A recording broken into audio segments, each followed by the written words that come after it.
જય માતાજી ખેડૂત મિત્રો, ખેડૂત આઈડિયા યુટ્યુબ ચેનલમાં તમારા બધાનું હાર્દિક સ્વાગત છે।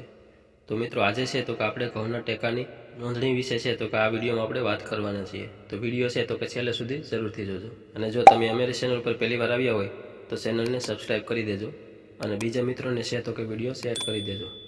તો ચાલો હવે આપણે આગળ વિડીયોની શરૂઆત કરીએ। મિત્રો, ઘઉંનો ભાવ છે તો કે પ્રતિ ક્વિન્ટલ રૂપિયા 2585 છે તો કે જાહેર કરવામાં આવ્યો છે, અને આપણે એને મણમાં ડિવાઈડ કરીએ તો 517 રૂપિયા છે તો કે પ્રતિ મણ દીઠ થાય છે। તો મિત્રો, ગયા વર્ષે છે તો કે ઘઉંનો ટેકાનો ભાવ છે તો કે 485 હતો, અને આ વર્ષે છે તો કે 32 રૂપિયાનો વધારો કરીને 517 રૂપિયા છે તો કે રાખવામાં આવ્યો છે।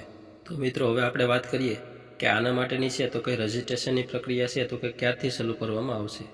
તો આના માટેની છે તો કે રજિસ્ટ્રેશનની પ્રક્રિયા છે તો કે કાલથી, એટલે કે 1 ફેબ્રુઆરીથી છે તો એટલે કે આના ફોર્મ ભરાવાના છે તો કે કાલથી ચાલુ થઈ જશે। 1 ફેબ્રુઆરીથી લઈ અને 1 માર્ચ સુધી છે તો કે આના ફોર્મ ભરાવાના ચાલુ રહેશે।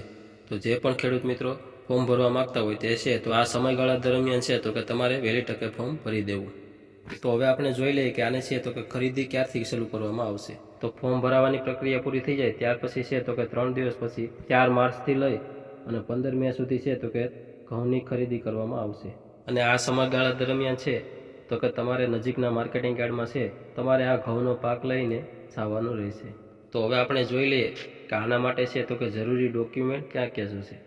તો તેમાં છે તો કે પહેલું 7, 12 અને 8ની નકલ, ત્યાર પછી છે તો કે આધાર કાર્ડ, ત્યાર પછી છે તો કે બેંક પાસબુકની નકલ, ત્યાર પછી છે તો કે મોબાઈલ નંબર, અને છેલ્લું છે તો કે પાક વાવેતરનો દાખલો, અને તેમાં છે તો કે તલાટીના સહી સિક્કા હોવા જરૂરી છે।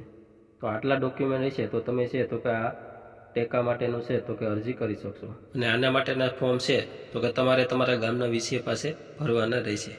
તો હવે આપણે જોઈ લઈએ કે એક ખેડૂત પાસેથી છે તો કે કેટલી ઘઉંની ખરીદી કરવામાં આવશે। તો તેની છે તો કે હજી ત્યાં કોઈ સ્પષ્ટ કરવામાં આવ્યું નથી।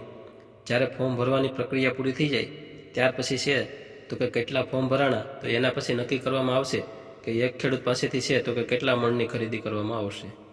તો આ વિડીયોમાં આટલું જ, હવે મળશું આપણે એક નવા વિડીયોમાં।